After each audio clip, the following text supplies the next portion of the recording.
Hi guys and welcome back to the channel Deepak Yadav Education. Welcome to the daily current affairs of 12th of October 2021। तो guys आज है तारीख 12 अक्टूबर 2021 और है Tuesday. आज की तारीख से जितने भी मोस्ट इंपॉर्टेंट करंट अफेयर्स बनेंगे उन सभी करंट अफेयर्स को हम लोग डिटेल में डिस्कस करेंगे। नाउ बढ़ते हैं आगे, एक बार देख लेते हैं कौन कौन से आर्टिकल्स का डिस्कशन करना है आज के इस वीडियो में। सबसे पहले आर्टिकल बहुत ज़्यादा इंपॉर्टेंट होने वाला है, हालांकि 2 दिन पुराना है लेकिन कल हम लोग डेली करंट अफेयर के वीडियो को अपलोड नहीं कर पाए थे, इस वजह से इस आर्टिकल को मैं आज डिस्कस करूंगा। हम बात करेंगे हेनले पासपोर्ट इंडेक्स 2021 के बारे में। तो यहां पर ये इंडेक्स के अंदर कौन कौन सी कंट्रीज टॉप करती हैं, कौन कौन सी कंट्रीज का सबसे ज्यादा पावरफुल पासपोर्ट है, इसको जानेंगे। इंडिया की रैंक क्या है और इंडिया की पिछले सालों में कैसी रैंक रही है, सबको कंपैरिजन करके यहां पर इस आर्टिकल का एनालिसिस करेंगे। बहुत इंपॉर्टेंट आर्टिकल होने वाला है एग्जाम के पर्सपेक्टिव से, खासकर प्रीलिम्स के पॉइंट ऑफ व्यू से। साथ ही साथ मैं आप लोगों को बता दूं, ये जो डेली करंट अफेयर का वीडियो है ये डेली मॉर्निंग में 5 बजे आप लोग को मिल जाता है इसी चैनल पर। यहां पर हम लोग डेली बेसिस पर बहुत सारे आर्टिकल्स डिस्कस करते हैं जो कि यूपीएससी की पॉइंट ऑफ व्यू से बहुत ज्यादा इंपॉर्टेंट होते हैं, और हर एक आर्टिकल को इतना डिटेल में डिस्कस करते हैं कि इन आर्टिकल्स के रिगार्डिंग अगर कोई भी क्वेश्चन प्रीलिम्स या मेंस में आता है तो उनको आप लोग इजीली सॉल्व कर पाओगे। नेक्स्ट आर्टिकल में आज हम डिस्कस करेंगे बहुत ज्यादा इंपॉर्टेंट टॉपिक को, पाक बे स्कीम क्या है। देखो काफी लंबे समय के बाद यहां पर पाक बे स्कीम चर्चा में आई है, तो हम लोग समझेंगे ये स्कीम क्या है। प्लस आज के टाइम पर जो फार्मर्स हैं, जो एक तरीके से जो फिशिंग वाले फार्मर्स होते हैं, वो प्रोटेस्ट क्यों कर रहे हैं। साथ ही साथ यहां पर मैरीन फिशरीज बिल्स के अगेंस्ट में क्यों है, इसको भी हम लोग यहां पर देखने वाले हैं। तो बहुत जबरदस्त आर्टिकल होगा, बहुत सारी इंपॉर्टेंट चीजें यहां पर हम लोग जानेंगे। देन उसके बाद एक आर्टिकल इकोनॉमी के पॉइंट ऑफ व्यू से काफी हद तक चर्चा में देखने को मिल रहा है। मॉनेटरी पॉलिसी रिपोर्ट आ चुकी है, इस रिपोर्ट ने क्या क्या बताया है, इन्फ्लेशन रेट क्या रहने वाला है, क्या क्या चीजें बदली गई हैं, क्या चीजें नहीं बदली गई हैं। बहुत सारे इकोनॉमी के कॉन्सेप्ट्स यहां पर हम लोग सीखने वाले हैं। देन उसके बाद नेक्स्ट आर्टिकल में बात करेंगे बहुत जबरदस्त आर्टिकल के बारे में, मतलब कि ये आर्टिकल भी बहुत इंपॉर्टेंट है। इंडिया के इथेनॉल प्लान के बारे में डिस्कस करेंगे। आज के टाइम पर इंडिया का जो इथेनॉल प्लान है वो कहीं ना कहीं फूड इनसिक्योरिटी को क्रिएट कर सकता है, मतलब कि बहुत बड़ा दिक्कत पड़ सकती है। आने वाले टाइम पर फूड क्राइसिस भारत के अंदर देखने को मिल सकता है, वो कैसे आगे मैं आपको बताने वाला हूं। एक जानवर चर्चा में है, जावा गिबॉन, यहां पर इंडोनेशिया के जावा आइलैंड पर पाया जाता है, इस वजह से इसको यहां पर जावा गिबॉन बोला गया है। इसके बारे में चर्चा करेंगे, क्यों है ये आखिर न्यूज में, प्लस यहां पर इसकी इंपॉर्टेंस क्या है। एट द लास्ट आर्टिकल ये भी काफी इंपॉर्टेंट है, ये भी यहां पर कुछ दिन पुराना है, आपको मालूम होगा। भारत के अंदर चर्चा ये हो रही है कि कोयला खत्म हो चुका है, कोल क्रंच इंडिया के अंदर ये देखने को मिला है। इससे क्या होगा, आने वाले टाइम पर पावर सप्लाई कट होती हुई नजर आएगी ज्यादा से ज्यादा। प्लस उसके बाद यहां पर इसके पीछे के कारण क्या है वो देखेंगे, इसके पीछे के सुझाव क्या हो सकते हैं, वे फॉरवर्ड क्या हो सकता है, उसको भी हम लोग एनालाइज करेंगे। मतलब आर्टिकल ये भी इंपॉर्टेंट है, जबरदस्त वीडियो होने वाला है, तो बने रहना। आगे बढ़ने से पहले गाइज, अगर आप लोगों को इस लेक्चर का पीडीएफ चाहिए तो नीचे डिस्क्रिप्शन बॉक्स में आप सभी लोगों को टेलीग्राम का लिंक दिया गया है, वहां से जाकर आप लोग इस लेक्चर के पीडीएफ को डाउनलोड कर सकते हो। और ये है मेरी Instagram ID Deepak Yadav education, यहां पर जाकर फॉलो कर लेना, और यहां पर जितनी भी क्वेरीज आप लोग मुझसे पूछ सकते हो। बाय द वे दोनों ही चीजों का लिंक आपको नीचे डिस्क्रिप्शन बॉक्स में मिल जाएगा। साथ ही साथ यहां तक पहुंच गए हो तो वीडियो को लाइक जरूर कर देना यार, 1 सेकंड भी नहीं लगेगा वीडियो को लाइक करने में, और इससे काफी ज्यादा सपोर्ट मिलता है। तो 1 के लाइक्स तो कोई आज पहुंचाने हैं। ओके, टारगेट है 1 के लाइक्स तक इस वीडियो को पहुंचा देना है। अब फटाफट यहां पर एक चीज और मैंने ऐड कर दी है, वो यहां पर मैं आपको बता देता हूं कि अब से क्या होगा। आज से हम लोग डेली यहां पर क्विज प्रैक्टिस भी करा करेंगे। मैं जितने भी आर्टिकल डिस्कस करूंगा उसको आपको बहुत ध्यान से सुनना है, ठीक है। छोटी छोटी इंफॉर्मेशन मैं आप लोगों से वीडियो के एंड में पूछूंगा। आपके लिए मैंने वीडियो के लास्ट में क्विज लगा रखा है, ठीक है। उस क्विज को अटेम्प्ट करना है सभी लोगों को। अब वीडियो को अच्छे से सुनोगे तभी उस क्विज को आप लोग अटेम्प्ट कर पाओगे। मैं आपको एक बार क्विज का एक ओवरव्यू दे देता हूं कि किस प्रकार से क्विज होने वाला है। यहां पर आप लोग देख पा रहे होंगे, इस प्रकार से मैंने यहां पर क्विज लगा रखा है। आज की क्विज की प्रैक्टिस होगी, तो अच्छे से यहां पर पूरे सेशन को सुनना है, उसके बाद यहां पर इन सारे क्वेश्चंस का जवाब भी देना है। चलो फिर स्टार्ट करते हैं। अब हम लोग अपना फटाफट एक बार अपना पिछला करंट अफेयर का रिवीजन कर लेते हैं, क्योंकि आपको मालूम होगा इस वीडियो में हम लोग करंट इश्यूज को तो डिस्कस करते हैं, साथ ही साथ जो हमारे प्रीवियस डे के करंट अफेयर होते हैं उनका भी रिवीजन ले लेते हैं। तो छोटा सा रिवीजन लेंगे, और साथ ही साथ यहाँ पे बहुत सारे क्वेश्चंस पूछने वाला हूँ, उसका आंसर आप लोग को नीचे कॉमेंट सेक्शन में देना है, जैसा आप लोग डेली बेसिस पर देते रहते हो, ठीक है। ऑब्वियस ही बात है, कल का वीडियो नहीं अपलोड हो पाया था, तो लास्ट दिन जो भी हमने डिस्कस करे थे उसके बारे में चर्चा की जा रही है। तो अभी हाल ही में एक नया टाइगर रिजर्व बना दिया गया है छत्तीसगढ़ के अंदर। अरे यार मैंने नाम बता दिया, चलो कोई बात नहीं। छत्तीसगढ़ के अंदर एक नया टाइगर रिजर्व आ चुका है। अब क्वेश्चन ये बनता है कि ये कौन सी 2 जगह को, मतलब कौन सी 2 चीजें हैं जिनको कंबाइन करके टाइगर रिजर्व बनाया गया है। इसी आर्टिकल के रिगार्डिंग दूसरा क्वेश्चन, ये भारत का कौन सा टाइगर रिजर्व है, भारत के अंदर टोटल कितने टाइगर रिजर्व हो चुके हैं। तीसरा क्वेश्चन, इस नए टाइगर रिजर्व को मिलाकर छत्तीसगढ़ के अंदर टोटल कितने टाइगर रिजर्व्स हो चुके हैं। उसके बाद नेक्स्ट आर्टिकल में हमने डिस्कस किया था लिटरेचर की कैटेगरी में अभी हाल ही में नोबेल प्राइज दिया गया, तो नीचे कमेंट सेक्शन में नाम जरूर बताना उन व्यक्ति का जिनको ये लिटरेचर की कैटेगरी में नोबेल प्राइज दिया है, प्लस वो कहां से बिलोंग करते हैं, इनका नाम भी नीचे कमेंट सेक्शन में देना है। हाल ही में एक अभ्यास क्रिएट हुआ था अजय वॉरियर करके, ये कौन कौन सी कंट्रीज के बीच में यहाँ पर अभ्यास हुआ है, नीचे कमेंट सेक्शन में आप लोगों को नाम बताना है। फिर हाल ही में एक हेलीबॉर्न सर्वे हुआ है वाटर मैनेजमेंट को लेकर, यहाँ पर क्या किया गया, जो ग्राउंड वाटर है बेसिकली इसको एक तरीके से सर्वे किया जाएगा और यहाँ पर देखा जाएगा ग्राउंड वाटर की क्वालिटी क्या है आज के टाइम पर, इसकी क्वांटिटी क्या है, और भी चीज़ों को एनालाइज करने के बाद इसके अकॉर्डिंग आने वाले टाइम पर हम लोग वाटर को लेकर स्टेप्स उठाने वाले हैं। ठीक है, यहाँ पर कुछ ऐसा क्वेश्चन बेस्ड नहीं है, तो यहाँ पर इसमें मैं कोई क्वेश्चन पूछ नहीं रहा हूँ। उसके बाद नेक्स्ट आर्टिकल में हमने डिस्कस किया था एक state of the education report आई है, उस रिपोर्ट के अंदर पता ये चला भारत के अंदर जो टीचर्स हैं वो काफी हद तक कम है। बहुत सारे स्कूल्स ऐसे हैं जहां पर सिर्फ और सिर्फ सिंगल टीचर आपको देखने को मिल पाएगा, तो यहां पर आपके टीचर्स की रिक्वायरमेंट है, क्वालिफाइड टीचर्स की रिक्वायरमेंट है, उनको हायर करना पड़ेगा। ये इस रिपोर्ट का एक सजेशन था। एट द लास्ट हमने डिस्कस किया था आरआईएमसी के बारे में। आरआईएमसी का नाम फुल फॉर्म क्या है नीचे कमेंट सेक्शन में बताना। बेसिकली एक मिलिट्री स्कूल है, आपको मालूम होगा चर्चा में क्यों था, क्योंकि सुप्रीम कोर्ट ने ऑर्डर दिया है कि यहाँ पर जो मिलिट्री स्कूल है ये वाला आरआईएमसी, इसके अंदर जो गर्ल्स हैं बेसिकली वो भी अब एंट्रेंस एग्जाम दे सकती हैं। तो मतलब कि पहले नहीं हुआ करता था ये काम, अब यहाँ पर ये काम भी किया जा रहा है। चलो आगे बढ़ते हैं। आगे बढ़ने से पहले मैं आप लोगों को बता दूं, मैं सारे आर्टिकल जो भी डिस्कस करूंगा आपके सिलेबस से रिलेट करता रहूंगा। तो आज का पहला आर्टिकल पॉलिटी एंड गवर्नेंस के पॉइंट ऑफ व्यू से इंपॉर्टेंट है। पॉलिटी एंड गवर्नेंस आता है जीएस पेपर 2 के अंदर। पहला आर्टिकल बात करता है हेनले पासपोर्ट इंडेक्स 2021 के बारे में। अब यहाँ पर ये जो पासपोर्ट इंडेक्स है ये क्या बताता है, इसको करके एक एक चीज करके हम लोग एनालाइज करेंगे। यहाँ पर आर्टिकल इंडियन एक्सप्रेस से लिया गया है, यहाँ पे आप लोग देख पा रहे होंगे। मैं सारे सोर्सेस आप लोग को दिखाता रहूंगा कि कहाँ कहाँ से आर्टिकल्स को लिया जा रहा है। तो न्यूज में क्यों है, क्योंकि भारत की 90th रैंक आई है, 90 रैंक है भारत की इस हेनले पासपोर्ट इंडेक्स 2021 के बारे में। छोटी छोटी इंफॉर्मेशन है, ध्यान रखना, बाद में क्विज में काम आएगी है, ठीक है। तो यहाँ पर अच्छे से वीडियो को सुनना है। तो यहाँ पर पहली चीज तो रैंक ध्यान रख लेना, बहुत सारे एग्जाम्स में पूछ ली जा सकती है। हेनले पासपोर्ट इंडेक्स के अंदर भारत की रैंक 90th है, ठीक है, 90 यहाँ पर रैंक देखने को मिली है। अब इस इंडेक्स के बारे में एक दो चीजें कवर कर लेते हैं। हेनले पासपोर्ट इंडेक्स बेसिकली यहाँ पर क्या काम करता है, दुनिया के जो भी पासपोर्ट्स है उनकी रैंकिंग तैयार करता है, ठीक है। अब यहाँ पर ये भी बताता है, ऑब्वियस ही बात है, जो कंट्री बिल्कुल टॉप पर होगी उसका पासपोर्ट सबसे ज्यादा पावरफुल होगा। मतलब उसकी कंट्री के पास, जिन लोगों के पास वो जो पासपोर्ट होगा उनको अनुमति ये होगी कि वो बिना किसी प्रायर वीजा के, मतलब किसी कंट्री में जाने से पहले उनको वीजा चाहिए ही नहीं। तो मतलब इतना ज्यादा पावरफुल पासपोर्ट है ये। ऑब्वियसली बात है, आपको मालूम होगा कि किसी कंट्री के अंदर जा रहे हो तो आपको वीजा की पहले रिक्वायरमेंट होती है, काफी लंबे समय हो जाता है वीजा मिलते मिलते। लेकिन यहाँ पर जो पावरफुल कंट्रीज हैं, अगर यहाँ पर इन कंट्रीज का पासपोर्ट है किसी के पास, तो फिर क्या है कि वो बिना एक तरीके से वीजा के, बिना किसी प्रायर वीजा के जा सकता है, किसी कंट्री के अंदर एक्सेस कर सकता है, वहां पर जाकर अराइवल वीजा ले सकता है। तो ये पासपोर्ट दर्शाता है, ये इंडेक्स ये दर्शाता है। आगे मैं आपको उसको और अच्छे से एनालाइज करके बताऊंगा, अभी के लिए एक ओवरव्यू ले लो। अब यहाँ पर जो ये हेनले पासपोर्ट इंडेक्स है इसको क्रिएट किया गया है एक व्यक्ति के द्वारा, नाम है डॉक्टर क्रिश्चियन एच केलन, इनके द्वारा इसको क्रिएट किया गया। अब यहाँ पर इस पासपोर्ट की जो रैंकिंग है ये बहुत ही ज़्यादा ऑथेंटिक है, क्योंकि ये जो सारा डेटा है ये डेटा लिया गया है इंटरनेशनल एयर ट्रांसपोर्ट एसोसिएशन से। तो यहाँ से सारा डेटा निकालने का बाद इस्तेमाल किया गया।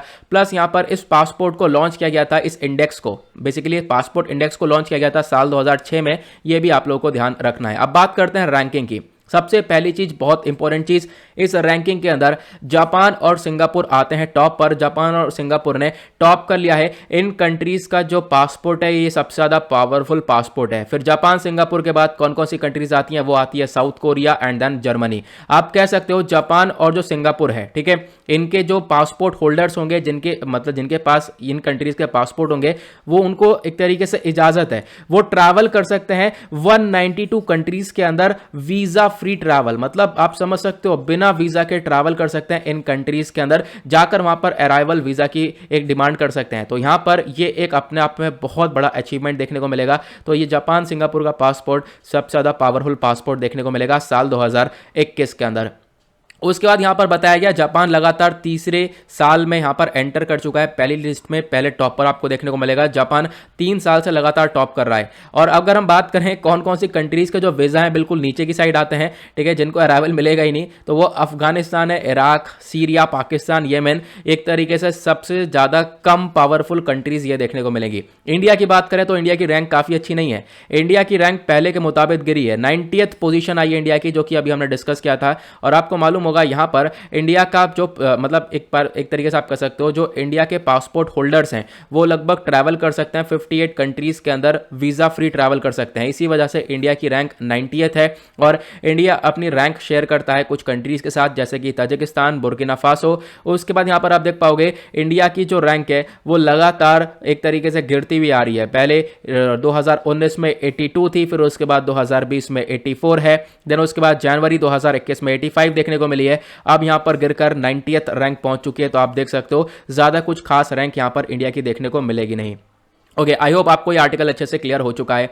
ये छोटा सा आर्टिकल था लेकिन इंपॉर्टेंट था। अगला आर्टिकल काफी लेंदी होने वाला है, बहुत जबरदस्त होने वाला है, एनवायरमेंट के पॉइंट ऑफ व्यू से होगा इंपॉर्टेंट। जीएस पेपर 3 के अंदर आपका एनवायरमेंट सेक्शन आता है। बात करेंगे पाक बे स्कीम के बारे में और मैरीन फिशरीज बिल के बारे में। आर्टिकल क्यों है चर्चा में, तो द हिंदू का आर्टिकल है। पाक बे स्कीम को आपको चर्चा में देखने को मिलेगा, सिर्फ और सिर्फ यहां पर द हिंदू के द्वारा डिस्कस किया गया, इंडियन एक्सप्रेस के द्वारा भी डिस्कस किया गया है। ये चर्चा में इसलिए क्योंकि हमारी जो यूनियन गवर्नमेंट है उन्होंने यहाँ पर क्या किया, डीप सी फिशिंग वेसल्स, यहाँ पर एक तरीके से क्या होता है, मछली मारने के लिए जो भी बोट होती है, जो भी नाव होती हैं, मछली मारने के लिए ले जाई जाती हैं, तो उन डीप सी फिशिंग वेसल्स का जो कॉस्ट है वो बढ़ा दिया गया है। 80 लाख की जो बोट थी उसको बढ़ाकर 1.3 करोड़ का कर दिया गया है। अब इससे जो फार्मर्स है वो काफ़ी हद तक नाराज हो चुके हैं। कैसे, वो आगे हम डिस्कस करेंगे। अब ये बोट का क्या महत्व है, एक एक करके सारी चीज़ें आपको सीखनी होंगी। सबसे पहले आपको पाक बे स्कीम के बारे में सीखना होगा। ये स्कीम क्या है, आप नाम देख पा रहे हो पाक, ये पाक क्यों रखा गया है, क्योंकि पाक स्ट्रेट आपको देखने को मिलता है इंडिया और श्रीलंका के बीच में। इंडिया का मैप है नीचे की साइड का, आप लोग देख पा रहे होंगे, इधर श्रीलंका है, बीच में आपको यहां पर ये पाक स्ट्रेट देखने को मिलता है, ठीक है। और पाक स्ट्रेट के साथ साथ इधर आपको गल्फ ऑफ मन्नर भी देखने को मिलता है। यहां पर मछलियां बहुत हैं, बहुत कगार में मछलियां हैं, ठीक है।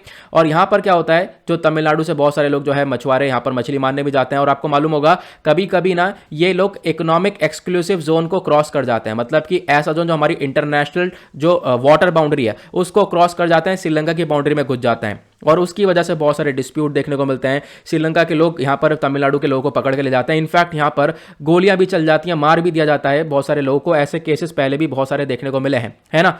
तो यहाँ पर पूरा का पूरा इशू हम लोग समझेंगे क्या क्या है। तो पाक स्ट्रेट, आई होप आपको समझ में आ गया होगा, ये पाक स्ट्रेट है, इसी एरिया के यहाँ पर, इसी एरिया के लिए लाया गया था पाक बे स्कीम। ओके, तो ध्यान रखना है, ये है पाक बे और इसी एरिया के लिए यहाँ पर ये स्कीम लाई गई है। इसी वजह से यहाँ पर इसको पाक बे स्कीम बोला जाता है। इस स्कीम को लाया कब गया था, साल 2017 में इसको लॉन्च किया गया था। इसका मेन फोकस ये था कि जो ट्रॉल फिशिंग बोट होते हैं उसको रिप्लेस करके हम लोग फार्मर्स को डीप सी फिशिंग बोट देंगे। मतलब क्या है, मतलब ये है, पहले हुआ क्या करता था, साल 2017 की बात हो रही है, तो उस समय क्या हुआ करता था, उस समय ये हुआ करता था, जो किसान भाई हमारे, जो भी तमिलनाडु के फार्मर्स हैं, वो यहाँ पर ज्यादातर डिपेंडेंट किसके ऊपर है, वो ज्यादातर डिपेंडेंट फिशेस के ऊपर डिपेंडेंट है। फिशेस का एग्रीकल्चर बहुत होता है, मतलब आप कह सकते हो फिशेस के ऊपर इनकी इनकम बहुत ज्यादा डिपेंड करती है।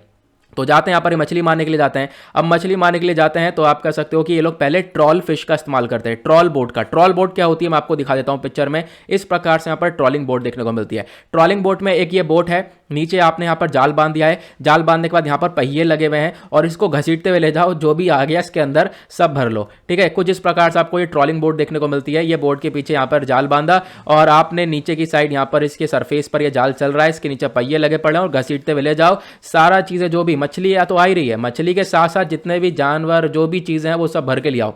ये चीजें यहां पर देखने को मिलती हैं। तो ये चीज बहुत गलत थी। इससे क्या हो रहा है, इससे हमारा इकोलॉजिकल इंबैलेंस देखने को मिल रहा है। ऑब्वियस सी बात है, बहुत सारे वाइल्ड लाइफ चीजें और बेकार हो रही हैं। यहां पर आप देख पाओगे, देखो किस प्रकार से जो एक्वेटिक वाटर प्लांट्स है वो तो बर्बाद हो रहे हैं, प्लस यहां पर आप लोग और भी बहुत सारे जानवरों को पकड़ के ले जा रहे हो साथ में, उसका फिर आपका कोई यूज नहीं रहने वाला है। तो इससे हमारा इकोलॉजिकल इंबैलेंस देखने को मिल रहा है। तो यहां पर ऑब्वियस सी बात है, इस चीज को देखते हुए जो हमारे सरकार है उन्होंने बोला आप ट्रॉलिंग फिश का इस्तेमाल, ट्रॉलिंग जो फिश ये बोटिंग है इसका इस्तेमाल नहीं करोगे, ठीक है। यहां पर ट्रॉल बोट का इस्तेमाल नहीं करना, ऐसे जाल का इस्तेमाल नहीं करना है। तो इसके बदले में कौन सा इस्तेमाल करना है, इसके बदले में यहां पर आपको ये डीप सी फिश बोट का इस्तेमाल कर सकते हो, ठीक है।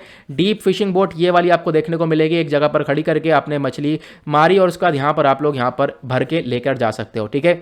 तो डीप फिशिंग बोट को लाने की बात करी गई थी सरकार के द्वारा इस स्कीम के अंदर। तो आपको ध्यान रखना है क्या क्या हुआ था, ठीक है। अब यहां पर इस स्कीम को लॉन्च किया गया था as a blue revolution scheme. और ब्लू रिवॉल्यूशन किसको बोलते हैं हम लोग? ब्लू रिवॉल्यूशन बोलते हैं। ब्लू नाम है तो ऑब्वियस ही बात है पानी से रिलेटेड है या सी से समुद्र से रिलेटेड है। ब्लू रिवॉल्यूशन हमारे सरकार के जो एफर्ट है उसी का एक छोटा सा पार्ट है। हमारी सरकार ने बोला था, यहां पर फोकस किया था कि जो फिशिंग सेक्टर है उसको हम लोग थोड़ा सा और ग्रो कर सकें, फार्मर्स की इनकम आने वाले टाइम पर हम लोग डबल कर सकें। तो इसीलिए यहां पर यह ब्लू रिवॉल्यूशन लाया गया। और इसी स्कीम के अंडर में जो किसान भाई हैं उनके लिए ट्रॉल फिश की जगह उनको एक तरीके से क्या बोला गया कि आप लोग यहां पर डीप फिशिंग बोट को लो। अब यहां पर डीप फिशिंग बोट की जो अमाउंट थी वो रखी गई थी 80 लाख रुपए। अब 80 लाख रुपए सारा का सारा यहां पर किसान भाइयों को नहीं देना था। 80 लाख रुपए में यहां पर सरकार यहां पे काफी सारा पैसा सब्सिडी वगैरह प्रोवाइड करवा रही थी किसान भाइयों के ऊपर। 1 से 1.5 लाख रुपए तक का यहां पर खर्चा आ रहा था। तो उस बेसिस पर ये लोग बोट ले सकते थे। लेकिन यहां पर आपको ध्यान रखना है और भी चीजों को। तमिलनाडु की जो स्पेसिफिक स्कीम है इसका मेन मकसद क्या था? यहां पर इसका मेन मकसद था कि लगभग 2000 वेसल्स हम लोग दे सकें, 2000 ये बोट प्रोवाइड करवा सके मछुआरों को। पहला क्वेश्चन तो यह है, क्या मछुआरे सिर्फ 2000 बोट में काम हो जाएगा मछुआरों का? मछुआरे तो बहुत सारे हैं ना, ठीक है। तो मछुआरे तो बहुत सारे हैं, उनको आप 2000 बोट दे दोगे वो भी कम पड़ जाएगा, ठीक है। तो यहां पर हम लोगों ने फोकस इस स्कीम के अंदर ये रखा था। पहली स्कीम के अंदर ये एक तरीके से आप कह सकते हो लूप होल ये देखने को मिल गया, ठीक है। यहां पर एक तरीके से ये दिक्कत सबसे बड़ी आ गई कि यहां पर मछुआरे बहुत ज्यादा हैं और आप लोगों ने सिर्फ इंतजाम इस स्कीम के अंदर कितना क्या है, 2000 वेसल्स का क्या है। तो यहां पर एक दिक्कत ये आ रही थी, ठीक है। और ये इंतजाम किस लिए किया था? ताकि हम लोग बॉटम ट्रॉलिंग जो है उसको खत्म कर सकें। बॉटम ट्रॉलिंग मतलब जो वही ट्रॉलिंग मैंने आपको बताया ना, काफी हद तक खतरनाक तरीके से मछली मारी जाती थी जाल को लगाकर नीचे की साइड से, तो उसको हम लोग रोक सकें। ये मेन फोकस रखा गया था इस स्कीम के अंदर। आई होप आप समझ गए होंगे पाक बे स्कीम क्या है, अच्छे से क्लियर हो चुका होगा। अब बात करते हैं इस स्कीम का मेन ऑब्जेक्टिव और भी थे। ऑब्जेक्टिव और क्या क्या थे? यहां पर आप कह सकते हो जो भी बोट प्रोवाइड करवाई जाएगी, जो भी बोट होगी उसमें बहुत सारा पैसा अलग अलग जगह से मिलेगा। केंद्र सरकार 50% देगी, राज्य सरकार 20% फंड प्रोवाइड करवाएगी, जो भी इंस्टीट्यूशन फंडिंग मिलेगी वो 10% होगी। और यहां पर जो व्यक्ति होगा 20% वो भी खुद पैसा लगाएगा। कोई फार्मर है वो भी 20% अपने पास से पैसा लगाकर इस बोट ले सकता है, इस बोट को परचेज कर सकता है और फिर इस बोट का इस्तेमाल करके वो यहां पर फिशिंग कर सकता है। जो यहां पर वेसल की कॉस्ट है, एक तरीके से बोला गया जो जहाजों की कॉस्ट है, नाव की कॉस्ट है, वो लगभग 80 लाख रुपए रखी गई है। ये आप लोगों को ध्यान रखना है। अब इसी कॉस्ट को बढ़ा दिया गया है। सरकार ने बोला है कि 80 लाख रुपए से बढ़ाकर हम कितना करने वाले हैं, 1.3 करोड़ करने वाले हैं। तो यही एक दिक्कत वाली बात आ चुकी है, ठीक है। इसी वजह से फार्मर्स थोड़े से नाराज भी आप लोगों को देखने को मिल पाएंगे। आई होप आपको क्लियर हो चुका है। अब मैं समझाता हूं दूसरा कॉन्सेप्ट। ये तो हमने पाक बे स्कीम के बारे में समझ लिया, न्यूज क्या है उसको समझ लिया। अब आपको एक चीज और समझनी होगी, मैरीन फिशरीज बिल के बारे में। देखो होता क्या है, मैंने आपको अभी एक चीज दिखाई थी, ये वाला एरिया, ठीक है। ये जो पाक बे है यहां पर क्या होता है, तमिलनाडु के बहुत सारे मछुआरे होते हैं, वो यहां पर मछली मारने जाते हैं। अब यहां पर जब ये फिशिंग करने जाते हैं तो फिशिंग करते करते अपनी हमारी जो इंटरनेशनल वाटर बाउंड्री है उसको क्रॉस करके श्रीलंका की बाउंड्री में घुस जाते हैं, ठीक है। और यहां पर बार बार ऐसा देखने को मिलता है, क्यों? क्योंकि यहां पर फिशरमैन का कहना यह है कि आप यहां पर जब एरिया देखोगे, इधर वाले एरिया में आप देख पाओगे तो ज़्यादा मछली वगैरह है नहीं, इस वजह से ये लोग बाउंड्री पार चले जाते हैं। ऐसी चीज़ें हम लोग को देखने को मिल जाती है, ठीक है। बार बार यही कहते हैं, लेकिन डिस्प्यूट बहुत ज़्यादा होता है दोनों कंट्रीज़ के बीच में। इसी को लेकर एक बहुत ज़्यादा बर्निंग इशू है दोनों कंट्रीज़ के बीच में, ये वाला टॉपिक लेकर। ओके, अब यहाँ पर क्या है, ये जो बिल है बेसिकली कौन सा, मैरीन फिशरीज बिल, ये क्या करता है, ये लाइसेंस देता है उन जहाज़ों को, उन बोट को, उन नाव को लाइसेंस देता है जो कि मर्चेंट शिपिंग एक्ट 1958 के अंदर रजिस्टर्ड है। और यहां पर लाइसेंस देता है कि आप लोग फिशिंग कर सकते हो, लेकिन कहां पर, एक्सक्लूसिव इकोनॉमिक जोन के अंदर आप फिशिंग कर सकते हो, ऐसा यहां पर ये फिशरीज बिल बोलता है। तो इसके बारे में आपको ध्यान रखना है। अब इस बिल के अंदर ये बोला गया, जो भी इकोनॉमिक एक्सक्लूसिव जोन को क्रॉस करेगा उसको पनिशमेंट मिलेगी। जो भी आप यहां पर आप रूल्स एंड रेगुलेशंस को तोड़ोगे तो उसमें आपको पनिशमेंट मिलेगी, वो यहां पर यह बिल बोलता है। तो आपको ध्यान रखना है। अब एक क्वेश्चन आप लोगों के दिमाग में ये भी आ रहा होगा, ये आखिरकार एक्सक्लूसिव इकोनॉमिक जोन क्या होता है जिसके अंदर अंदर फार्मर्स को इजाजत दी गई है कि आप लोग फिशिंग कर सकते हो। तो एक्सक्लूसिव इकोनॉमिक जोन होती है एक इंटरनेशनल वाटर बाउंड्री। जैसे मान लो यहां पर मैं आपको ये रेड वाली बाउंड्री का एग्जांपल ले लेता हूं। ये मान लो इंडिया का एरिया हो गया, इंडिया की जो भी यहां पर कुछ तो बॉर्डर वाला एरिया भारत का माना जाएगा, बिल्कुल। तो यहां पर आप कह सकते हो, हम एग्जाम्पल के तौर पर मैं रेड वाली लाइन ले लेता हूं। तो ये जो रेड वाली लाइन है इसके अंदर वाला एरिया ये भारत का है पूरा, समझ लो। ये जो वाटर बाउंड्रीज है ये एक तरीके से इंडिया की खुद की टेरिटरी के अंदर में आता है। अब इससे बाहर यहाँ पर ये श्रीलंका की टेरिटरी के अंदर आएगा। तो यहाँ पर क्या बोला गया कि यहाँ पर हम अपनी टेरिटरी के अंदर ही फिशिंग कर सकते हैं, दूसरी टेरिटरी के अंदर नहीं कर सकते। अगर आप लोग एक्सक्लूसिव इकोनॉमिक जोन के रूल्स एंड रेगुलेशंस को तोड़ोगे तो यहाँ पर इसके ऊपर पनिशमेंट आपको प्रोवाइड करवाई जाएगी। ये सब इस बिल्स के अंदर बोला गया है। अब यहाँ पर ध्यान रखना, एक्सक्लूसिव इकोनॉमिक जोन एग्जैक्टली होता क्या है। मान लो ये जमीन हो गई आपकी, इंडिया की जमीन हो गई। अब इंडिया की जमीन से आगे टेरिटोरियल सी होता है। लगभग एक्सक्लूसिव इकोनॉमिक जोन का एरिया कितना होता है, आप मान लो लैंड से लेकर लगभग आगे का 200 नॉटिकल माइल्स, 200 नॉटिकल माइल्स तक का एरिया आपके अंडर में आएगा। उसके बाद का एरिया सब इंटरनेशनल वाटरवेज के अंदर काउंट होगा। ये आपको ध्यान रखना है। मतलब क्या है, मैं आपको एक बार और अच्छे से बता देता हूं। मतलब यह है कि मान लो ये इंडिया का एरिया हो गया।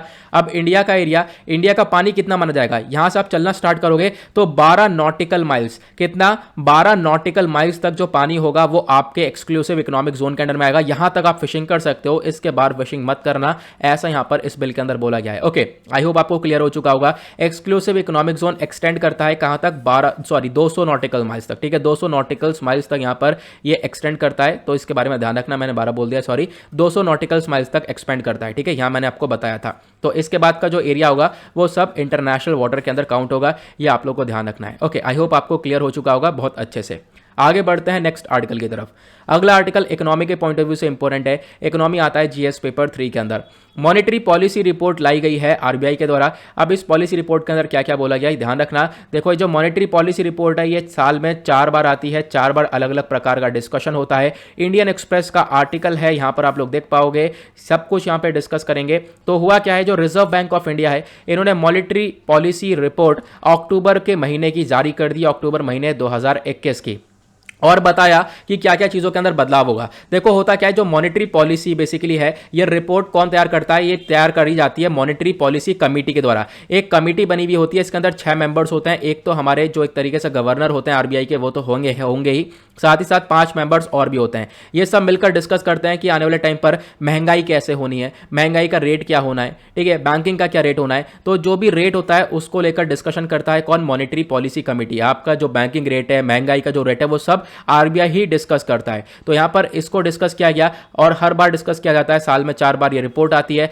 अब यहां पर ये रिपोर्ट आई है तो इसने यहां पर बताया कि क्या क्या होने वाला है। तो देखो, मतलब कि जो ज्यादातर पॉलिसी रेट्स है वो अनचेंज होने वाली है। मतलब जैसे जो रेपो रेट था, रेपो रेट मतलब यहां पर क्या है कि बैंक का जो ब्याज है, बैंक से जो कमर्शियल बैंक, मैं भी आपको repo rate, reverse repo rate दोनों समझाऊंगा, अभी आपको इतना समझना है। रेपो रेट 4% ही रहने वाला है, ये अनचेंज है, पहले भी 4% था, अब भी 4% है।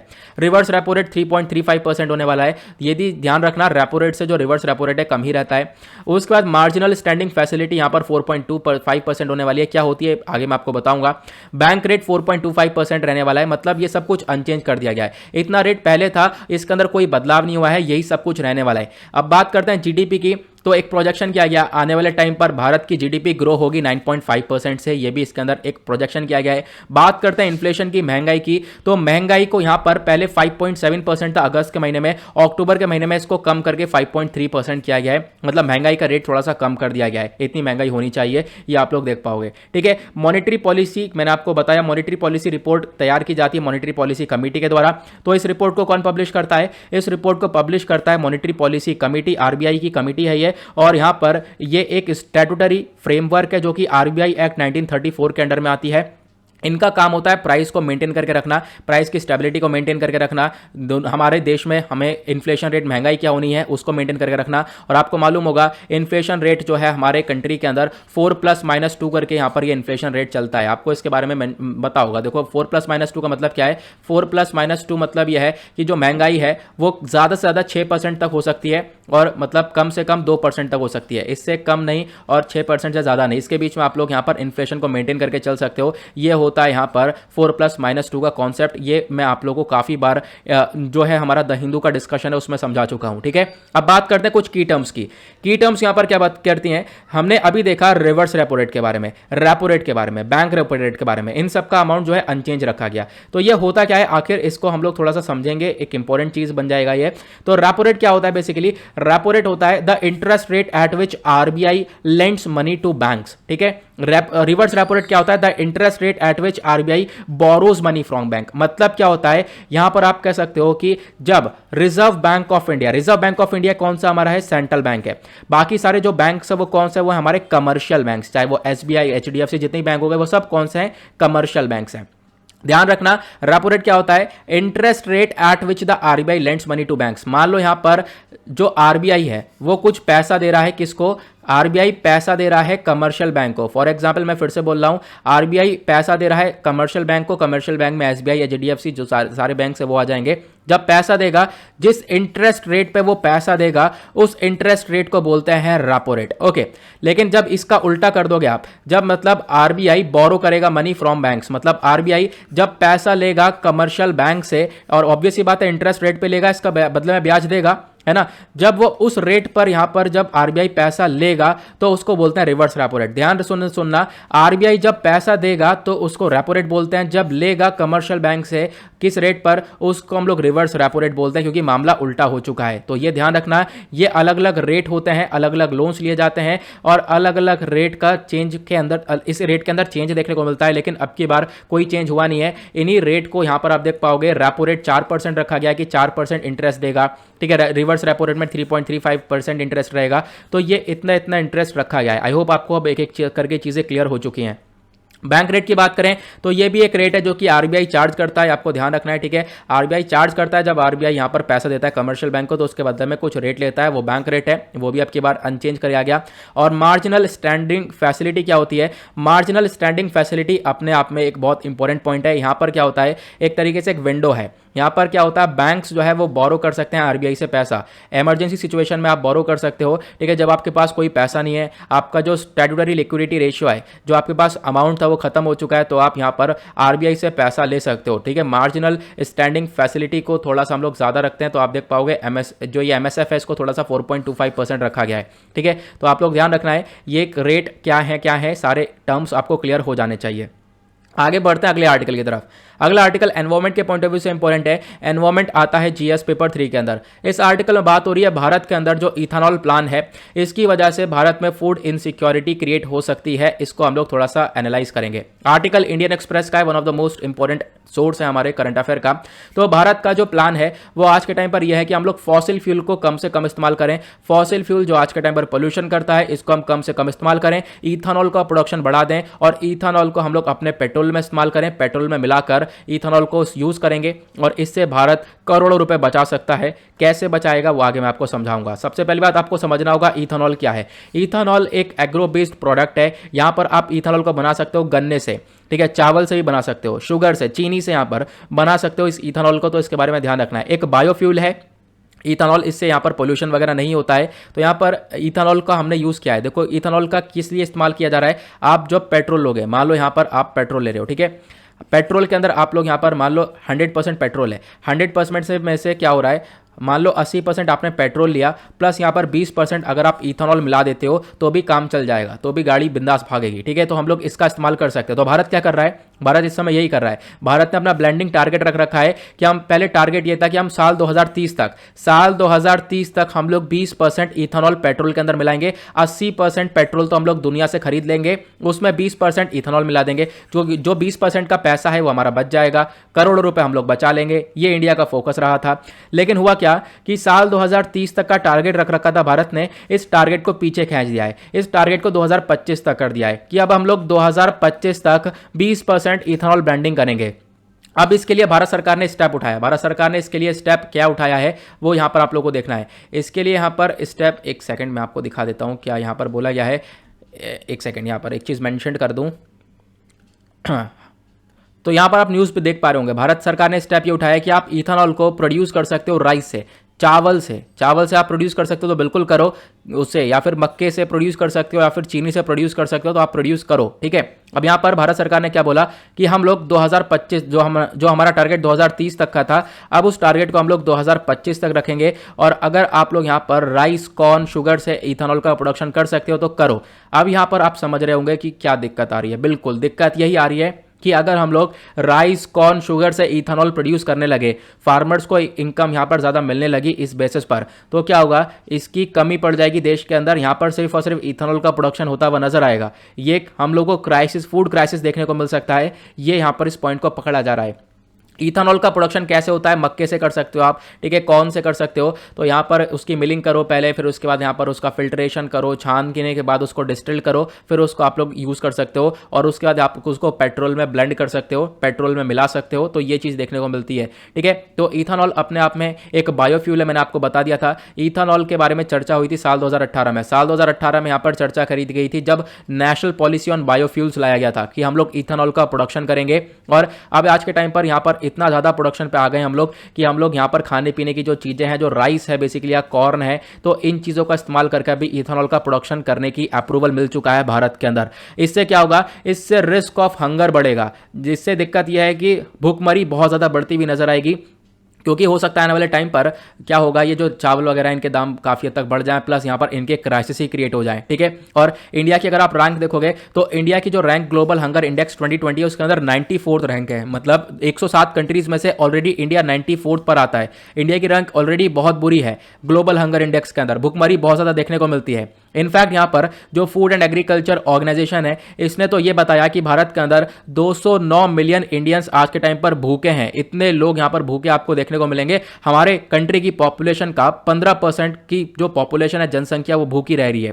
कोविड-19 पैंडेमिक की वजह से इसका बहुत बुरा हाल हुआ है। और आप यहाँ पर इथेनॉल का प्रोडक्शन राइस से करने को कह रहे हो, कॉर्न से करने को कह रहे हो, तो इससे यहाँ पर जो बेनिफिट है ये बहुत कम होगा, नुकसान बहुत ज़्यादा देखने को मिलेगा। लेकिन सरकार बराबर आर्गुमेंट कर रही है। सरकार कह रही है हमारे पास बहुत सारा अनाज रखा है, हमारे पास बहुत सारा ग्रेन रखा है, भरपूर मात्रा में हमने दबा के रख रखा है। ये जो मिलियन टन्स ऑफ हमारे पास राइस है और मिलियन टन्स ऑफ हमारे पास जो है और भी चीज़ें प्रोवाइड करवा रखी हैं, तो कोई दिक्कत नहीं होगी, आप इथेनॉल का प्रोडक्शन करो। सरकार कह रही है यहाँ पर फार्मर्स को काफ़ी हद तक बेनिफिट होगा, क्योंकि इथेनॉल का जो रेट है वो लगभग यहाँ पर 60 रुपये पर लीटर के आसपास देखने को मिलेगा। तो यहाँ पर फार्मर जो है इनका प्रोडक्शन ज़्यादा करने की कोशिश करेगा। ऑब्वियस ही बात है, सर फार्मर ये चाहेगा कि चावल हमारे पास ग्रो हो चुका है, चावल की हमने धान की कटाई कर लिया, चावल हमारे पास आ चुका है, तो इससे हम लोग इथेनॉल बनाएंगे। तो इससे यहां पर फूड क्राइसिस देखने को मिल सकता है कंट्री के अंदर, यह बोला गया। अब सुझाव क्या हो सकते हैं? पहला सुझाव तो भाई आप इथेनॉल उन्हीं चीजों से बनाओ जैसे पहले बना रहे थे, जो बर्बाद चीजें थी, वेस्ट प्रोडक्ट थे, ठीक है। जो कूड़ा करकट था जिससे बना रहे थे आप, जो एक तरीके से पराली जिसको बोलते हैं, उससे आप इथेनॉल बना रहे थे, उसी से बनाओ, वो ज़्यादा बेटर रहेगा। प्लस यहाँ पर एक दिक्कत हम लोग को वाटर क्राइसिस की भी आने वाले टाइम पर देखने को मिल सकती है, क्योंकि यहाँ पर जो ये ज़्यादातर प्रोडक्ट है यहाँ पर वाटर ज़्यादा लगता है, ठीक है। तो वाटर क्राइसिस की दिक्कत आने की पूरी संभावना है। अगर यहाँ पर आप कह सकते हो इस चीज़ का अप्रूवल मिल जाता है, तो फार्मर्स जो है यहाँ पर वाटर इंटेंसिव क्रॉप का इस्तेमाल करेंगे, ऐसी फसलों का इस्तेमाल करेंगे जहाँ पर पानी ज़्यादा लग रहा है, तो इससे पानी की शॉर्टेज आने वाले टाइम पर हम लोग को देखने को मिल सकती है। तो इसी वजह से बोला है कि आप लोग यहाँ पर कुछ ऐसे प्रोडक्ट का इस्तेमाल करो जहाँ पर एक तरीके से पानी कम यूज़ किया जाए, जैसे कि शुगर केन वगैरह का आप लोग यहाँ पर इस्तेमाल कर सकते हो, ठीक है। तो इथेनॉल ब्लेंडिंग के बारे में ये चर्चा हो रही है, इससे क्या खतरा हो सकता है ये यहाँ पर डिस्कशन किया गया। नेक्स्ट आर्टिकल एनवायरमेंट के पॉइंट ऑफ व्यू से इंपॉर्टेंट है, ठीक है। तो यहाँ पर अगला आर्टिकल जीएस पेपर 3 के पॉइंट ऑफ व्यू से इंपॉर्टेंट हो जाएगा। बात करी गई है जावा गिबों के बारे में। तो जावा गिबों कौन सा जानवर है, आप लोग पिक्चर में देख पा रहे होंगे, मंकी टाइप का आपको देखने को मिल रहा है। अब ये कहाँ पे मिलता है इसको हम लोग देखेंगे। आर्टिकल इंडियन एक्सप्रेस का है। न्यूज़ में क्यों है? क्योंकि इंडोनेशिया आज के टाइम पर बहुत सारे स्टेप्स उठा रहा है ताकि ये जो जावा गिबों है, इसका साइंटिफिक नेम है हाइलोबेट्स मोलोच, इसको हम लोग प्रोटेक्ट कर सकें, इनको बचा सके, क्योंकि आज के टाइम पर ये वाले जानवर काफ़ी हद तक खतरे में देखने को मिलेंगे क्लाइमेट चेंज की वजह से, प्लस ह्यूमन एंक्रोचमेंट की वजह से। तो उस बेसिस पर यहाँ पे बोला गया है इन जानवरों को प्रोटेक्शन देने की ज़रूरत है। नाउ यहाँ पर जो प्रजाति है बेसिकली यहाँ पर इसको मार दिया जाता है, मीट के लिए भी, प्लस यहाँ पर पेट ट्रेड के लिए भी मार दिया जाता है यहाँ पर। तो आप लोग देख सकते हो इसको, इसकी हंटिंग की जाती है, मतलब पकड़ा जाता है इसको। कभी कभी इसका यहाँ पर पेट की तौर पर ट्रेड होता है, पालने के लिए यहाँ पर इसका व्यापार किया जाता है, इधर से उधर यहाँ पर इसको खरीदा बेचा जाता है। प्लस उसके बाद यहाँ पर मीट के लिए तौर पर भी इसकी हंटिंग हो जाती है। तो इस वजह से इसको एक प्रोटेक्शन की ज़रूरत है। अब यहाँ पर आपको 2-3 चीज़ें यहाँ पर ध्यान रखनी है, इसका scientific name plus IUCN status क्या है। तो यहाँ पर जो ये सिल्वरी गिबॉन है, इसको हम लोग जावा गिबॉन भी बोलते हैं। ये ज़्यादातर जो इंडोनेशिया का जावा आइलैंड है वहाँ पर पाया जाता है, इसके बारे में आपको ध्यान रखना है। और लगभग आज के टाइम पर 4000 जावा गिबॉन्स ही बचे हैं, ऐसा बताया गया। और क्रिटिकल इंडेंजर्ड कैटेगरी के अंदर आता है, मतलब काफ़ी हद तक खतरे में है ये। इसको नहीं बचाया गया तो इनकी प्रजाति खत्म हो जाएगी। हैबिटेट की बात करें तो जावा गिबॉन, ये जो जावा गिबॉन की वाइल्ड पॉपुलेशन है, ये सिर्फ और सिर्फ ओनली कहाँ पे फाउंड करी जाती है? इंडोनेशिया के जावा आइलैंड में फाउंड करी जाती है। इसके बारे में आपको ध्यान रखना है, ठीक है। उसके बाद बोला गया इंडिया के अंदर ये प्रजाति नहीं मिलती है, इंडिया के अंदर एक प्रजाति मिलती है जिसका नाम है हुलॉक गिबॉन। हुलॉक गिबॉन एक ऐसी प्रजाति जो कि सिर्फ और सिर्फ भारत के अंदर मिलती है, बाकी यहाँ पर कोई गिबॉन की प्रजाति भारत के अंदर नहीं है, तो आपको इसके बारे में भी एक आइडिया रखना है। आईयूसीएन स्टेटस यहाँ पर एंडेंजर्ड कैटेगरी के अंदर है, खतरे में प्रजाति मैंने आप लोगों को बताया था, इसको नहीं बचाया गया तो ये पूरी तरह से खत्म हो जाएगी। नेक्स्ट आर्टिकल की बात करते हैं। अगला आर्टिकल इकोनॉमी के पॉइंट ऑफ व्यू से इंपॉर्टेंट है और इकोनॉमी आता है हमारा जीएस पेपर 3 के अंदर। बात करी गई है कोल क्रंच इन इंडिया के बारे में। आपको मालूम होगा भारत के अंदर अभी कोल की कमी नजर आ रही है और बहुत सारी रिपोर्ट्स बताती हैं कि आने वाले टाइम पर अगर हम लोगों ने कोल का प्रोडक्शन सही नहीं किया या कोल हमारी कंट्री के अंदर जैसा तैसा नहीं आया तो उसके बाद आने वाले टाइम पर पावर कट बहुत ज़्यादा देखने को मिलेगा, बिजली वगैरह बहुत ज़्यादा जाती हुई नजर आएगी। लेकिन खास बात यह है कि ठंड आ रही है तो यहाँ पर कुछ इतना ज़्यादा इफेक्ट देखने को मिलेगा नहीं।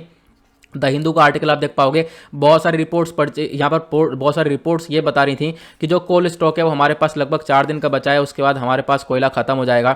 पहले आप लोगों को छोटी छोटी इन्फॉर्मेशन जाननी होगी इसके बारे में। कोल एग्जैक्टली क्या होता है, प्रीलिम्स के पॉइंट ऑफ व्यू से बहुत इंपॉर्टेंट है। कोल बेसिकली एक फॉसिल फ्यूल है और हमारे पास भरपूर मात्रा में आज के टाइम पर देखने को मिलेगा।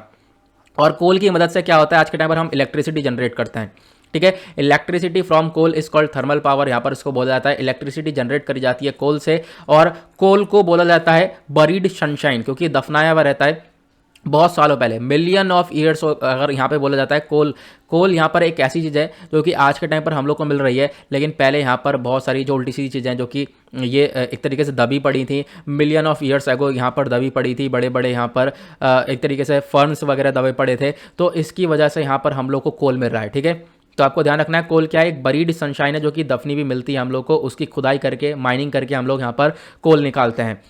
और आज के टाइम पर दुनिया में कोल का लीडिंग प्रोड्यूसर कौन है, तो दुनिया भर में चाइना के पास कोल बहुत ज़्यादा देखने को मिलेगा। US, Australia, Indonesia plus India भी इसके अंदर आता है, यहाँ पर भी बहुत ज़्यादा कोल आपको देखने को मिलेगा।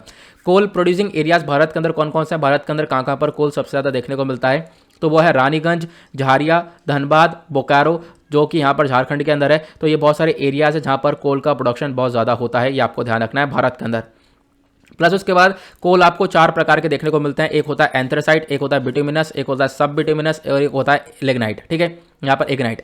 तो यहाँ पर 4 प्रकार के आपको ये कोल देखने को मिलेंगे। लेकिन अब आप कहोगे कौन सा बेटर होता है, तो बेटर यहाँ पर इसकी रैंकिंग के ऊपर डिपेंड करेगा कौन से कोयले के अंदर कार्बन कितना ज़्यादा है, ठीक है। जो हमारे पॉल्यूशन के लिए कारण है ना कार्बन, वही देखा जाता है, क्योंकि किसी कोयले के अंदर किसी के अंदर भी कार्बन ज़्यादा होगा तो वह एनर्जी ज़्यादा जनरेट करेगा, ठीक है, उसके अंदर ताकत ज़्यादा होगी तो ज़्यादा जो एनर्जी जनरेट करेगा, क्योंकि उसके अंदर कार्बन ज़्यादा होता है। अगर कार्बन ज़्यादा होगा तो उसके बेसिस पर रैंक को तैयार किया जाता है। कार्बन ज़्यादा है तो रैंक 1, कार्बन कम है रैंक 2, इस प्रकार से यहाँ पर रैंक देखने को मिलती है इन कोयल्स की, तो आपको इसके बारे में ध्यान रखना है। अब बात करते हैं भारत के अंदर ये कोल क्रंच कैसे देखने को मिला, मतलब ये कोल है कैसे खत्म होता हुआ नजर आया। सबसे पहली बात, आपको पावर की डिमांड बढ़ती हुई नजर आएगी, ठीक है। क्या हुआ, यहाँ पर इलेक्ट्रिसिटी की डिमांड काफ़ी हद तक बढ़ गई है। पहला रीज़न तो यह है, इसकी वजह से इलेक्ट्रिसिटी काफ़ी जनरेट करी गई, कोल का काफ़ी इस्तेमाल हुआ। दूसरा यहाँ पर आपको देखने को मिलेगा बारिश और ये बाढ़ वगैरह सिचुएशन बहुत ज़्यादा देखने को मिली है। अप्रैल, मई, जून के अंदर बहुत ज़्यादा बारिश वगैरह हम लोगों ने देखी है, अगस्त, सितंबर के अंदर देखी है। तो इसकी वजह से क्या हुआ है कि कोल का प्रोडक्शन ज़्यादा हो नहीं पाया, ठीक है। कोल को हम लोग कोल की खान से निकाल नहीं पाए हैं, कोल की खान से यहाँ पर डिस्पैच नहीं किया गया बारिश और बाढ़ों की वजह से। एक और यहाँ पर रीज़न क्या है कि जो इंपोर्ट्स वगैरह है वो भी आज के टाइम पर कम देखने को मिल रहा है हमारा, क्योंकि दुनिया भर में जो प्राइस है ना कोल के वो काफ़ी हद तक बढ़ चुके हैं। इसकी वजह से हम लोगों ने इंपोर्ट कम किया है कोयले को, ये भी एक कारण है जिसकी वजह से कोल क्रंच भारत के अंदर देखने को मिला। इसका इम्पैक्ट क्या है, इसका इम्पैक्ट यह है कि देखो यहाँ पर सबसे बड़ी बात, जो हमारे बिजनेस वगैरह है वो काफ़ी हद तक डाउन पहुंच गया है, क्योंकि आज के टाइम पर फैक्ट्रीज वगैरह हैं, बिजनेस वगैरह, जहां पर इलेक्ट्रिसिटी की काफ़ी हद तक आवश्यकता होती है, तो इनके इलेक्ट्रिसिटी शॉर्टेज देखने को मिला। और इलेक्ट्रिसिटी शॉर्टेज की वजह से कहीं ना कहीं इकोनॉमी में हमारी थोड़ी सी डाउन चली गई है, ये आपको देखना पड़ेगा, ठीक है। उसके बाद यहाँ पर क्या बोला गया, हम लोग क्या क्या स्टेप्स उठा सकते हैं कोल को वापस से रिकवर करने के लिए। पहला तो आपको जो अपनी माइनिंग चल रही है, जो भी आप लोग खुदाई कर रहे हो कोयले की, उसको रैंप अप कर दो, उसको बढ़ा दो। आपको कोल की माइनिंग को बढ़ाना पड़ेगा, ये पहला स्टेप है। दूसरा स्टेप, आपको सप्लाई का ऊपर कंट्रोल रखना पड़ेगा। आपको यहाँ पर एक तरीके से प्रॉपर्ली सप्लाई देखनी पड़ेगी, पावर प्लांट के अंदर कितना सप्लाई कर रहे हो, डिस्ट्रीब्यूशन जो है उसका थोड़ा सा कट डाउन करके चलना पड़ेगा। सप्लाई को कंट्रोल करो, तभी आप लोग यहाँ पर कोयले को बचा पाओगे। तीसरा स्टेप, आपको इंपोर्ट वगैरह इंक्रीज करना पड़ेगा। आप दूसरी कंट्री से जल्दी जल्दी कोयले को मंगा लो, वो ज़्यादा बेनिफिट रहने वाला है। ऑस्ट्रेलिया से मंगा लो, ऑस्ट्रेलिया से हम लोग आज के टाइम पर सबसे ज़्यादा कोल लेते भी हैं। तो ये कुछ स्टेप देखने को मिलेंगे जिससे हम लोग यहाँ पर इस कोल क्रंच से बाहर निकल सकते हैं। आई होप गाइज आप लोग को ये क्लियर हो चुका होगा। अब यहाँ पर हम लोग देखेंगे क्विज को, ठीक है। यहाँ पर आपको सारे आंसर देने हैं। मैं एक एक करके सब कुछ यहाँ पर क्विज के बारे में बता देता हूँ, क्या क्या क्वेश्चन है। अगर आप लोगों ने वीडियो अच्छे से सुना है तो इस क्विज को आप लोग अच्छे से सॉल्व कर पाओगे, ठीक है। पहला यहाँ पर क्वेश्चन बोलता है इंडिया की जो रैंक है वो कौन सी है, नीचे कमेंट सेक्शन में आंसर दो इसका। हेनले पासपोर्ट इंडेक्स 2021 के अंदर भारत की रैंक क्या है, नीचे कमेंट सेक्शन में आंसर देना है। दूसरा question, Henley passport index originally किसके द्वारा बनाया गया था, नीचे कमेंट सेक्शन में आंसर दो। एक्सक्लूसिव इकोनॉमिक जोन एक्सटेंड होता है कहाँ से कहाँ तक, मतलब कितने नॉटिकल माइल्स तक का मतलब डायरेक्टली होता है, आपको आंसर पता चल ही गया होगा। उसके बाद जो हमारी यूनियन गवर्नमेंट है उन्होंने अभी क्या करा, जो डीप सी फिशिंग वेसल होते हैं, जो एक तरीके से नाव होती है, इसका जो प्राइस है 80 लाख से 1.3 करोड़ कर दिया है। वो कौन सी स्कीम के अंडर में क्या है, नाम बताना है। उसके बाद जो रिवर्स रेपो रेट है वो एक ऐसा रेट है, यहां पर आपको ध्यान देना है, मैंने आपको अभी पढ़ाया रेट, रिवर्स रेपो रेट और repo rate. Reverse repo rate एक ऐसा रेट है जहां पर डैश कौन सी बैंक बोरोवर होती है और कौन सी बैंक से बोरो किया जाता है, नीचे कमेंट सेक्शन में आंसर बताओ। इंडिया आज के टाइम पर ग्लोबल हंगर इंडेक्स 2021 के अंदर कौन सी रैंक हासिल किया है, ये आपको बताना है। 2020 के अंदर हंगर इंडेक्स के अंदर भारत की क्या रैंक है। उसके बाद जावा गिबोन जो वाइल्ड पॉपुलेशन है, जो वाला जानवर है, ये कौन से एरिया में पाया जाता है, कौन सी कंट्री में पाया जाता है, नीचे कमेंट सेक्शन में इसका आंसर बताओ। देन उसके बाद लास्ट जो क्वेश्चन है वो यह है, dash is there for refer to as a buried sunshine. Buried sunshine क्या है, इसको क्या बोलते हैं, अभी हमने समझा है, नीचे कमेंट सेक्शन में इसका आंसर आप लोगों को देना है। तो इसको इसके प्रैक्टिस करनी है, सभी लोगों को सारे आंसर नीचे कमेंट सेक्शन में देने हैं। सही इसकी जो आंसर की है वो मैंने आपको यहां पर प्रोवाइड करवा रखी है, लेकिन देखना नहीं है और ऐसे आंसर देना है ताकि पता चले आपने कितने अच्छे से सुना है। और इससे होगा क्या, इससे आपकी प्रैक्टिस होती रहेगी, प्लस उसके बाद ये आंसर की कल मैं डिस्कस करूंगा। ओके, तो गाइस इसी के साथ करते हैं हम लोग अपने लेक्चर को समाप्त। मिलते हैं आप लोगों से नेक्स्ट वीडियो में। आज के लिए bye bye, have a nice day, thank you and जय हिंद।